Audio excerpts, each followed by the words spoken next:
Le décret présidentiel visant le droit du sol, ça a été arrêté par un des juges au fédéral, mais oui, un des juges à Seattle a justement accordé une injonction temporaire contre l'entrée en vigueur de ce décret en particulier. N'oubliez pas de suivre cette page pour toutes, évidemment, mises à jour regardant les séries d'immigration, les nouvelles d'immigration. N'oubliez pas, nous sommes sur YouTube, @Koloko Immigration, same thing on Instagram, bien sûr, Attorney Annie, on Red Note. Maintenant, on en parle.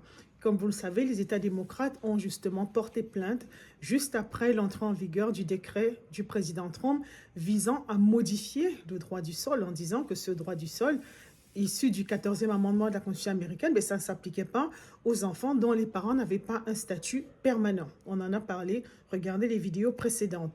Mais comme c'était prévu, on s'y attendait. Ben voilà, on a déjà un juge, ça vient de tomber, qui a justement accordé une injonction temporaire. Mais cette injonction, elle va prendre fin le 6 février. Et le 6 février, il va considérer s'il faut justement allonger justement les délais en disant, bon, le temps que l'affaire soit entendue sur le fond.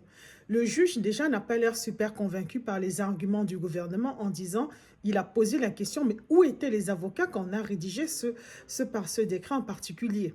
Il a demandé justement à l'avocat du gouvernement, mais est-ce que vous pensez que ce décret, il est constitutionnel? Bon, évidemment, l'avocat du gouvernement, qu'est-ce que vous voulez qu'il dise? Il a dit oui. En effet, mais le juge déjà n'est pas convaincu.